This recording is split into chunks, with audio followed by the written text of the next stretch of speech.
माँ का बंटवारा। रोहन और मोहन दो भाई थे। दोनों की शादी हो जाती है, लेकिन शादी के बाद दोनों के बीच एक नई लड़ाई की शुरुआत होती है। और लड़ाई इस बात की कि माँ को रखेगा कौन। देखो रोहन, इस बार मैंने माँ को पूरे 8 दिन ज्यादा रखा। तुम समझ सकते हो कितनी तकलीफ होती है। कैसे कैसे करके तो मैं घर चला रहा हूँ। अरे वाह भैया वाह, 8 दिन ज्यादा में तो आपका बजट खराब हो गया। याद है 2 साल पहले जब आप दिवाली में अमेरिका गए थे तो मैंने पूरे 17 दिन माँ को एक्स्ट्रा रखा था। अब बात निकली है तो मैं बोल देता हूँ, तुम्हारी बीवी ने माँ को जो साड़ी देकर भेजा था ना, वो सेम साड़ी मेरी नौकरानी भी पहन कर आ गई थी। पता है कितनी शर्म महसूस हुई मुझे। तभी वहाँ मोहन की बीवी आ जाती है। बस करिए रोहन, मैंने तो अच्छी ही साड़ी दिलाई थी। अब क्या एक बुढ़िया के लिए मैं डिजाइनर कपड़े लेकर आऊं? कम से कम लाई तो, आप तो वो भी नहीं करते। तभी वहाँ रोहन की बीवी भी आ जाती है। देखो हम क्या करते हैं क्या नहीं, ये हमें ना बताओ। अगर हम गिनाने में आ जाएं कि हम क्या क्या करते हैं ना, तो शर्मिंदा हो जाओगे आप लोग। दूर खड़ी माँ बच्चों के साथ बच्चों की सारी बातें सुन रही होती है। वो अपने कमरे में जाती है जहाँ रोहन का बेटा उन्हें कहता है, दादी मैं बड़ा होकर पैसे कमाऊंगा तो आपको बहुत खुश रखूंगा। बेटा मैं तब तक रहूं ना रहूं, पर तुम अपने माँ बाप को कभी कोई कमी नहीं होने देना, उनकी हमेशा इज्जत करना। तभी वहाँ रोहन की बीवी आ जाती है। अरे माँ जी, क्या उटपटांग मेरे बच्चे को सिखा रही हैं? मैंने हमेशा अच्छी शिक्षा दी है, आप कुछ गलत ना सिखाएं। हाँ बहू, संस्कारों में तो मेरे ही कोई कमी रह गई थी। हाँ हाँ सुन लिया मैंने। जाइए अपने कपड़े समेटिए और निकलिए कुछ दिनों के लिए। हम भी सांस ले, थोड़ा तंग आ गए हैं। सास बैग लेकर कमरे में जाती है जहाँ उसके दोनों बच्चे होते हैं। चलो माँ, अब इन लोगों के सुख के दिन है। अच्छा माँ, ले तो जा रहा हूँ लेकिन ढंग से रहना। हाँ अरे एक मिनट। अच्छा माँ, ये हार जो पहन रखा है ना, इसे निकाल कर रख दीजिए।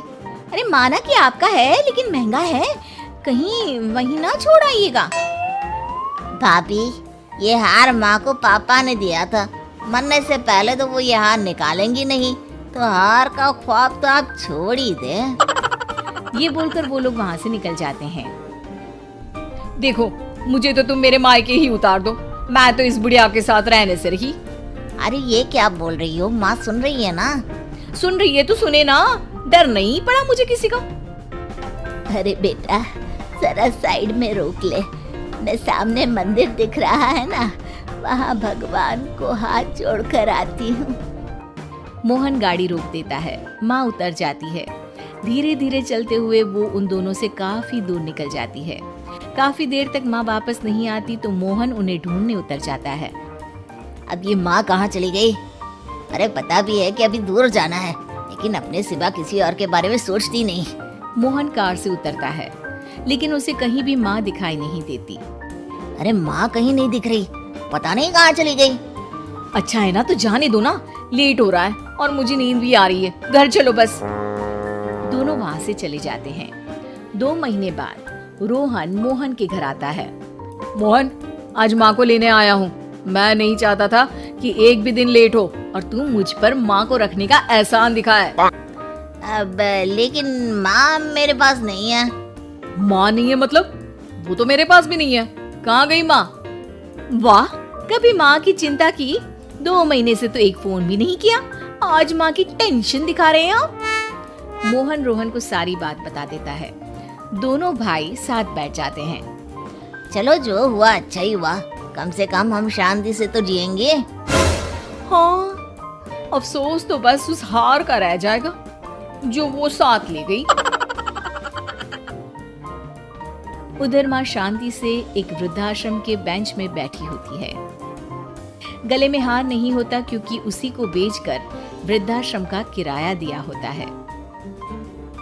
इस कहानी में किसी को कोई सीख नहीं मिली, ना ही किसी को कोई सबक। कारण अगर सबक और सीख से लोग अपने वृद्ध माँ बाप की सेवा करते, उनकी इज्जत और मान सम्मान करते, तो शायद इस देश से वृद्धाश्रम हमेशा हमेशा के लिए बंद हो जाते। तो इस कहानी का अंत यही स्वीकार करें।